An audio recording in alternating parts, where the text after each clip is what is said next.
నమస్తే, welcome to whistle.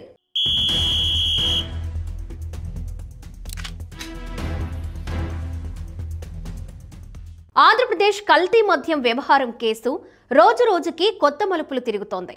ఈ కేసులో కీలకంగా ఉన్న జోగి బ్రదర్స్ ను విచారించే క్రమంలో పోలీసులు కొత్త విషయాలను బయటపెడుతున్నారు.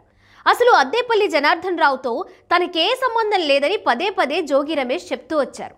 కానీ వాళ్ళిద్దరికీ తాతల కాలం నుంచే సంబంధాలున్నాయని, కలిసి పెరిగారని, కల్తీ మద్యం వ్యవహారంలో అద్దేపల్లి జనార్దన్ రావు సోదరులు జోగి బ్రదర్స్ కు ఎప్పటికప్పుడు మామూళ్లు కూడా పంపించేవారని పోలీసులు గుర్తించారు. ఇక ఈ వ్యవహారానికి సంబంధించి ఇప్పటికే విజయవాడ కోర్టుతో పాటు తంబళ్లపల్లి కోర్టులో కూడా ఛార్జ్ షీట్ దాఖలు చేశారు ఎక్సైజ్ శాఖ అధికారులు. ఇక ఈ కేసులో మరిన్ని విషయాలు వెలుగులోకి వస్తున్నాయి. తాజాగా మరో కీలక విషయాన్ని కూడా గుర్తించారు పోలీసులు.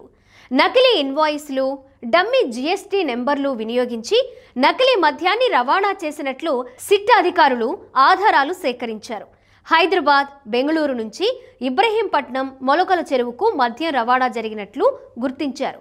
ఇబ్రహీంపట్నంలోని ఏఎన్ఆర్ బార్ నిర్వాహకులు మురళీకృష్ణ పేరుతో నకిలీ ఇన్వాయిస్లు సృష్టించారని తేల్చారు. ఇక నకిలీ మద్యం తయారు చేస్తున్న బాదల్ దాస్ తీసిన వీడియోలు ఫోరెన్సిక్ ల్యాబ్ సాయంతో వెలికి తీశారు సిట్ అధికారులు. జోగి రమేష్ అధికారాన్ని అడ్డం పెట్టుకుని సరిహద్దుల్లో చెక్పోస్టుల వద్ద అధికారులను మేనేజ్ చేసినట్లు గుర్తించారు. ఇక వైసీపీ అధికారంలో ఉన్న సమయంలో కావలసిన అన్ని సదుపాయాలను అద్దేపల్లి బ్రదర్స్ కు ఎప్పటికప్పుడు అందించారని కూడా తేల్చారు. ఇక అవసరమైతే పెట్టుబడిని కూడా జోగి బ్రదర్స్ సమకూర్చినట్లు తేల్చారు. ఇక ఈ కేసుకు సంబంధించి మరిన్ని విషయాలు బయటకు లాగేందుకు మరికొంతమందిని అరెస్ట్ చేసే అవకాశం ఉంది. ఈ వ్యవహారంలో గోవాలో బార్లు నిర్వహిస్తున్న వారిపై కూడా అధికారులు దృష్టి పెట్టారు. ఇప్పటికే వారిలో కొందరిని పోలీసులు అదుపులోకి తీసుకుంటున్నట్లు సమాచారం.